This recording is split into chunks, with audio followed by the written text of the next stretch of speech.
여러분, 사람들은 죽음, 심판, 종말이라는 것들에 대해서 잘 이야기를 나누려고 하지 않습니다.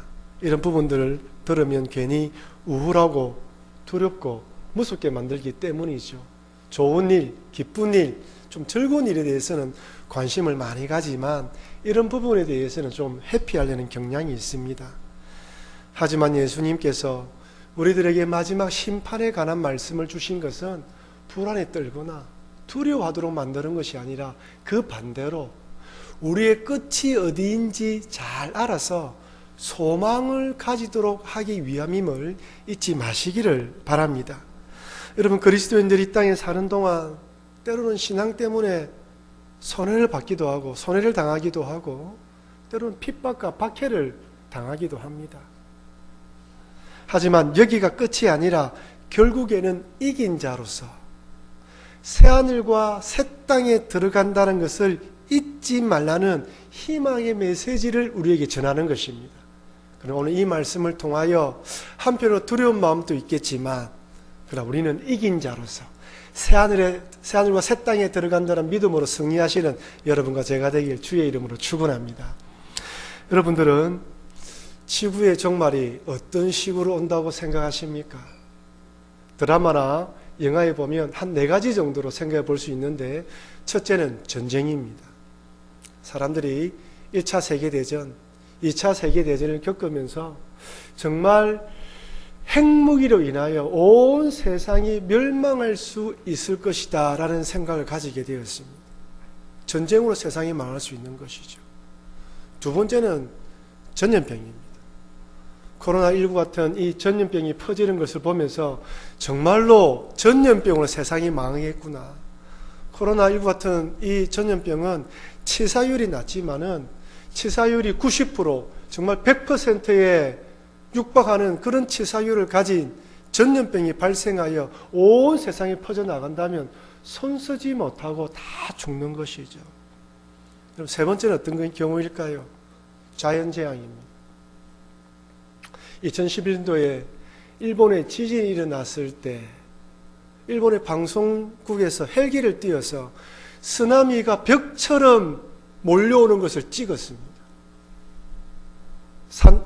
집도 떠내려가고 차도 떠내려가고 얼마나 많은 피해를 입었는지 정말 자연재앙이 무섭구나라는 것을 깨닫게 되었습니다. 지금 중국에서는 홍수로 인해서 우리나라 인구보다 더 많은 수재민이 발생했다고 합니다. 지난주만 하더라도 4천 몇백만 명이었다고 추정을 했는데 이번 주에 보니까 5,481만 명이 우리나라 숫자보다 많아요. 이재민이 발생했어요. 더군다나 우리나라 면적의 절반의 농경지가 물에 잠겼다고 합니다. 여러분, 중국에 농경지가 잠겨서 쌀이나 농작물의 수확량이 줄어들면 어떻게 될 것 같습니까? 수입을 해야 돼요. 그러면 전 세계적으로 자칫 잘못하면 식량 전쟁이 벌어질 수 있습니다. 더 큰 문제는 중국에 내린 홍수로 이 물이 바다에 들어오면서 염도를 낮추어서 물속 생태계에 악영향을 미치고 있답니다. 이 물이 조금 있으면 제주도 앞바다까지 밀려올 것인데, 그렇게 되면 전복이라든지 이런 소라 등 이런 표류들이 피해를 입게 되면서 어부들이 큰 손해를 입을 것이라고 국가에서는 예상을 하고 있어요. 한 나라에서 일어난 재앙, 아니 이런 큰 재앙들이 전 세계에서 일어난다면 말하지 않아도 알겠죠. 망하는 것이죠. 마지막 네 번째는 우주에 떠 있는 행성이 지구와 충돌해서 망하는 것입니다. 영화에 보면 이런 주제가 나오지 않습니까? 하지만 이것은 공상과학에 나오는 말이 아닙니다. 과학자들은 얼마든지 그럴 가능성이 있다라고 생각하고 있어요. 그렇다면 여러분, 성경에서는 세상이 어떻게 심판당한다고 말하고 있을까요? 지난주에 살펴본 대로 예수님은 예루살렘 성전이 돌 위에 돌 하나도 남지 않고 무너질 것이다 라고 말씀해 주시면서 이어서 이것과 연결하여 세상 종말에는 이런 일이 일어날 것이라고 말씀해 주셨습니다. 그리고 이어서 오늘 본문에서는 이렇게 말씀합니다. 누가복음 21장 10절 11절 말씀 우리 같이 한번 읽어보겠습니다. 또 이르시되 민족이 민족을, 나라가 나라를 대적하여 일어나겠고 곳곳에 큰 지진과 기근과 전염병이 있겠고 또 무서운 일과 하늘로부터 큰 징조들이 있으리라. 나라와 나라가, 민족이 민족이, 전쟁이 일어나죠. 지진 있죠.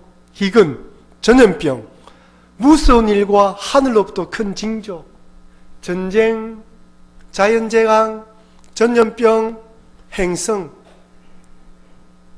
드라마나 영화에서 보았던 지구 종말의 이야기들이 성경에 그대로 적혀져 있어요. 근데 여러분, 제가 질문 하나 드리겠습니다. 이런 하나님의 심판은 누구를 대상으로 하는 심판입니까? 우리 그리스도인입니까? 하나님을 대적하고 하나님을 반대하는 세상입니까? 하나님을 대적하고 반대하는 세상에 대한 심판이에요. 물론 우리 그리스도인들도 이런 심판의 영향을 받지 않을 수는 없지만, 그러나 궁극적으로 우리 그리스도인들은 이긴 자로서 어디에 들어간다고요? 새하늘과 새 땅에 들어간다는 것입니다. 요한계시록에는 종말의 때에 나타날 심판에 대해서 7인, 7나팔, 7대접의 심판으로 말씀해 주십니다. 7심판 시리즈인 것이죠. 제가 지난주에 여러분들에게 7심판에 대해서 읽어오라고 말씀드렸는데, 이 7심판 시리즈의 특징을 한 4가지로 생각해 볼 수 있는데, 첫째는 이 심판들이 시간상으로 진행되는 것은 아니라는 것입니다. 다시 말씀드리면 7인 심판이 끝나고 나면 7나팔이 나타나고 7대접, 7나팔 심판이 있고 이어서 7대접 심판으로 시간상으로 흐르는 것은 아닙니다. 물론 어떤 부분은 시간적으로 일치하는 것도 있지만 그런 의미가 아니에요. 내용을 보면 똑같은 심판이 계속해서 반복되는 것을 알 수가 있습니다. 여러분, 성경에서 7은 완전수죠. 3은 삼일체 하나님을 의미하는 하나님의 숫자입니다.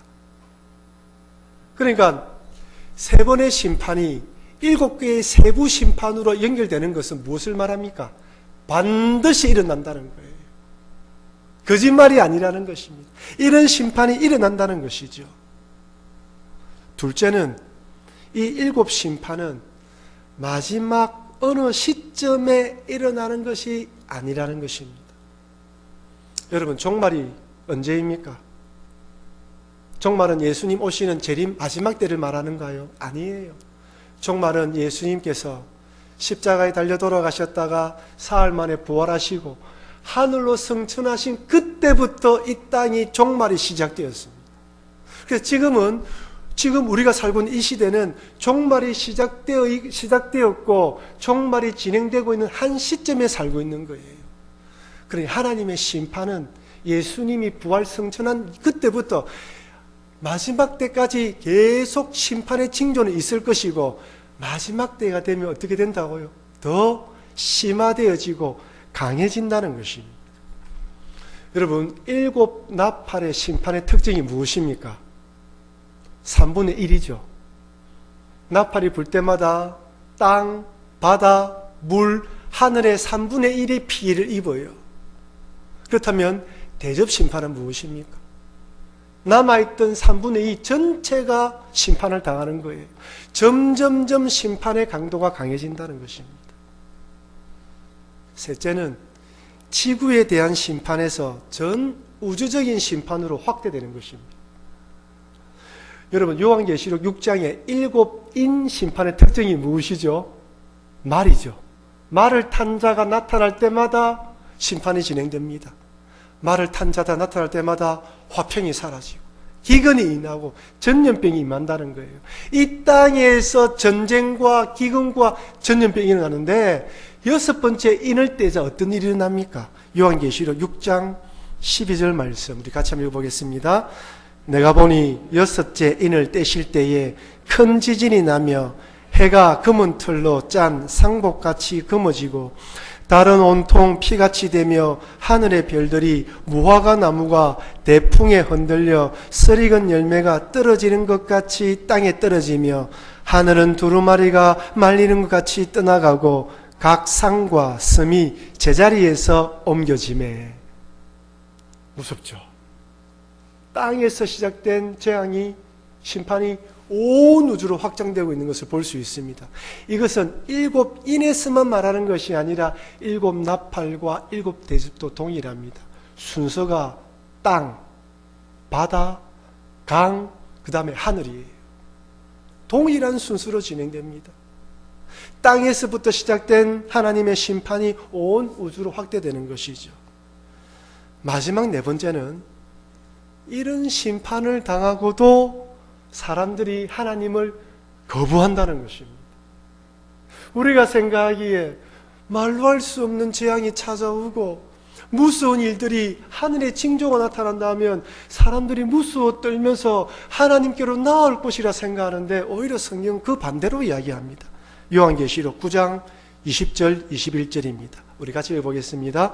이 재앙에 죽지 않고 남은 사람들은 손으로 행한 일을 회개하지 아니하고 오히려 여러 귀신과 또는 보거나 듣거나 다니거나 하지 못하는 금, 은, 동과 목석의 우사에게 절하고 또 그 살인과 복술과 음행과 도둑질을 회개하지 아니하더라. 그런 재앙을 당하고도 사람들은 세 가지를 한다고 이야기합니다. 미신을 섬기고 도둑질을 하고 음행을 한다고 이야기를 해요.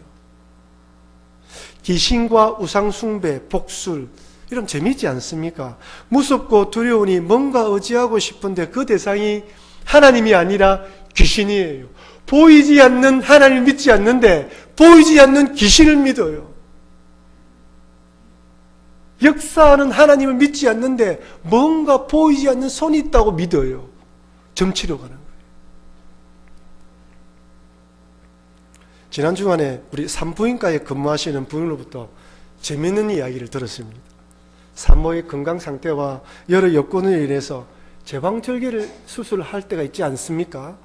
그러면 어떤 산모는 사주팔자를 알아보고 몇 시에 태어나야 될지, 몇 시에 태어나면 좋은지 딱 알고 시간을 받아온대요. 그 오후 3시에 태어나나 한다면 수술 다 해놓고 3, 2, 1알 딱 끝낸다고 이야기를 합니다. 보이지 않는 하나님을 믿지 않으면서 보이지 않는 뭔가 있다고 믿는 거예요. 온 세상을 주관하시는 하나님을 참 믿지 않으면서 인간의 운명을 좌우하는 뭔가가 있다고 생각한다는 거 웃기지 않습니까, 여러분? 어디뿐입니까? 이런 심판을 당해도 살인과 도둑질을 회개하지 않는다고 합니다.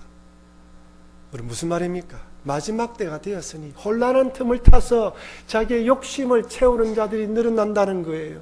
미국에서 폭동이 일어났을 때 약탈이 자행되지 않습니까? 똑같은 일이 일어난다는 것입니다. 그리고 음행하는 자들이 나타난다는 거예요. 여러분 당연하겠죠? 이제 마지막이다. 그러니 이 마지막을 쾌락으로 즐기자라고 생각하면서 육체적 향락과 태폐적에 빠지는 사람들이 나타난다는 것입니다. 마지막 종말일 때, 아니 이런 시대를 만났을 때 돌이키고 주께로 돌아와야 되는데 그렇지 않다는 것이죠. 그렇다면 여러분, 세상은 이렇게 심판을 받는데 우리 그리스도인들은 어떻게 될까요? 우리 그리스도인들은 환난과 핍박을 통과해야 됩니다. 고난 없이, 어려움 없이 예수님 믿고 주님 만나면 좋겠지만은 요한계시록 그리고 곳곳에서는 환난과 핍박을 통과한 자들만 이긴 자로서 새하늘과 새 땅에 들어간다고 말하고 있습니다. 누가복음 21장 12절 말씀 우리 같이 한번 읽어보겠습니다. 이 모든 일 전에 내 이름으로 말미암아 너희에게 손을 대어 박해하며 회당과 옥에 넘겨주며 임금들과 집권자들 앞에 끌어가려니와. 이 모든 일 전에 내 이름으로 말미암아 박해당한다는 것, 잡혀간다는 것입니다. 세상은 심판을 당하고 우리 그리스도인들은 박해를 통과해야 됩니다. 그리스도인에 대한 박해는 로마 시대에만 있었던 것이 아니라 지금 또 전 세계 곳곳에서 그때부터 지금까지 앞으로도 마지막 때까지 있어질 것입니다. 공산국가인 중국에서는 영상 보셨습니까? 교회의 십자가를 떼어내고 교회 건물을 허물고 아니면 시진핑의 사진을 붙여놓고 예배를 드리게 하고 설교를 금열받게 만들었습니다. 북한은 김씨 부자를 하나님처럼 섬기지 않기 때문에 기독교인들이 악랄한 범죄자로 취급합니다. 모슬림 국가 곳곳에서는 여전히 핍박과 박해를 당하고 있죠. 그렇다면 우리 그리스도인들이 이 땅에 살아가면서 종말이 다가오면 다가올수록 우리가 당하는 어려움은 어떤 것일까요? 두 가지겠죠. 첫 번째는 경제적 어려움입니다. 요한계시록 13장에는 짐승의 표에 관한 말씀이 나옵니다. 바다에서 뿔이 열이요 머리가 7인 짐승이 올라오는데 이 짐승은 국가 권력을 의미하는 적 그리스도예요. 모든 땅의 권세를 통합하는 것이죠. 그런데 또 땅에서 짐승이 올라오는데 두 뿔이 있고 용처럼 말을 한다고 이야기를 합니다. 이것은 종교 세력을 말하는 것으로 거짓 선지자를 말합니다. 땅에서 올라온 이 짐승이 거짓 능력을 행하여서 바다에서 올라온 짐승을 사람들이 경배하게 만들어요. 이때 사람들은 짐승을 경배하든지 아니면 짐승을 경배하든지 결정해야 되는 것이죠. 그때 어려움을 당한 자들이 누구입니까? 우리 그리스도인입니다. 하나님을 믿든지 짐승을 믿든지 둘 중에 선택해야 되는 기로가 서게 되는 것이죠. 요한계시록 13장 16절 18절에서 이렇게 말씀합니다. 우리 같이 한번 읽어보겠습니다. 그가 모든 자 곧 작은 자나 큰 자나 부자나 가난한 자나 자유인이나 종들에게 그 오른손에나 이마에 표를 받게 하고 누구든지 이 표를 가진 자 외에는 매매를 못하게 하니 이 표는 곧 짐승의 이름이나 그 짐승의 수라. 지혜가 여기 있으니 총명한 자는 그 짐승의 수를 세어보라. 그것은 사람의 수니 그의 수는 666이요. 666이라는 이야기 많이 듣지 않았습니까? 어떤 사람이 이것을 바코드다, 베리칩이라 말하기도 하지만 정확하게 이것을 말한지는 모릅니다. 하지만 때가 되면 강력한 짐승과 같은 국가 권력이 등장하면서 또한 우리를 미혹하는 거짓 선지자들이 나타나서 하나님을 믿지 못하게 만든다는 것이죠. 실제로 로마 시대에는 그리스도라는 이유 때문에 공직에서 쫓겨났고 재산이 몰수당했습니다. 이런 어려움은 여전히 이슬람권 문화에 살고 있는 성도들에게도 동일합니다. 이집트에는 콥틱 기독교인들이 있습니다. 이들은 쓰레기를 처리하면서 신앙생활을 하고 있습니다. 이 모든 건 쓰레기입니다. 다음 그림 한번 보십시오. 다 쓰레기예요. 이들이 이렇게 카이로에서 나오는 쓰레기를 재활용하며 살아가는 이유는 신앙 때문입니다. 이슬람교인 이집트에서는 기독교인들은 공직에 오를 수 없고 사업을 한다 하더라도 이슬람 사람들이 장사, 거래를 해주지 않기 때문에 왕따 당해서 살아갈 수 없어요. 그래서 이들은 이 지역에 모여서 쓰레기를 처리하면서 살아가고 있습니다. 하지만 그럼에도 아이가 태어나면 신앙을 잃어버리지 않도록 손목에 십자가 문신을 새겨준다고 합니다. 물론 어떤 아이들 같은 경우에는 너무 힘드니까 문신을 지운 애들도 있지만 또 어떤 아이들은 그럼에도 불구하고 부모의 신앙을 물려받아서 그 자리에 또 살아간다고 합니다. 먹고 사는 것보다 신앙이 더 중요하다는 것을 가르쳐 주는 것이죠. 경제적 어려움을 당할 수가 있습니다. 그럼 두 번째는 무엇일까요? 순교당할 수 있습니다. 누가복음 21장 12절 말씀 제가 읽어드리겠습니다. 이 모든 일 전에 내 이름으로 말미암아 너희에게 손을 대어 박해하죠. 회당과 옥에 넘겨주어 임금들과 집권자들 앞에 끌어가려니와. 누가복음 21장 16절 17절 말씀 제가 읽어드리겠습니다. 심지어 부모와 형제와 친척과 벗이 너희를 넘겨주어 너희 중에 몇을 죽이게 하겠고 또 너희가 내 이름으로 말미암아 모든 사람에게 미움을 받을 것이니. 누구 이름으로요? 주의 이름 때문에, 신앙 때문에 이런 어려움을 당한다는 거예요. 예수 믿으면 복 받고 만사 형통하고 기도하면 응답받는다고 생각했는데 여러분 꼭 그렇지는 않습니다. 예수를 믿는 신앙으로 이런 어려움을 당할 수 있다는 것이죠. 하지만 예수님은 이렇게 끌려간다 할지라도 변명할 것을 미리 궁리하지 말라고 말씀합니다. 누가복음 21장 15절 말씀 같이 읽겠습니다. 내가 너희의 모든 대적이 능히 대항하거나 변박할 수 없는 구병과 지혜를 너희에게 주리라. 계속 읽겠습니다. 너희 머리털 하나도 상하지 아니하리라. 너희의 인내로 너희 영혼을 얻으리라. 아멘.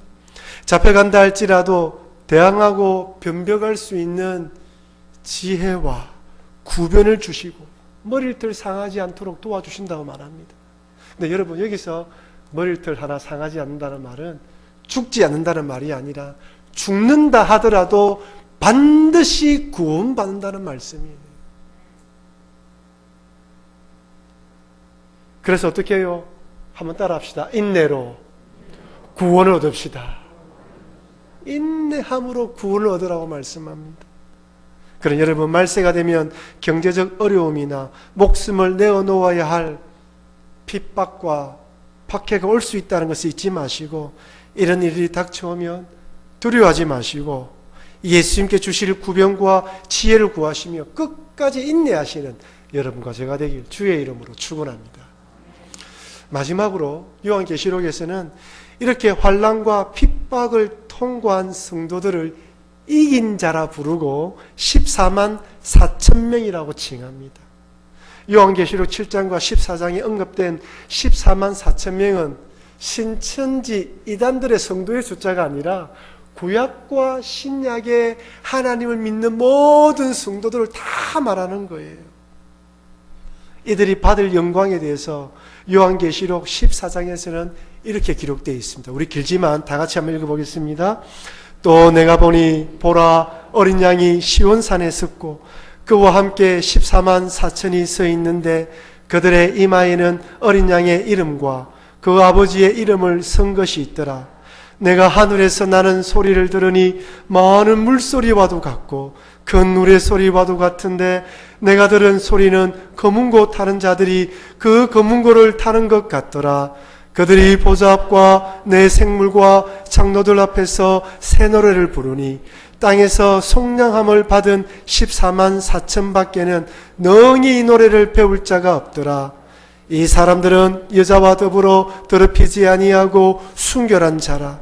어린 양이 어디로 인도하든지 따라가는 자며 사람 가운데서 속량함을 받아 처음 익은 열매로 하나님과 어린 양에게 속한 자들이니 그 입에는 거짓말이 없고 흠이 없는 자들이라.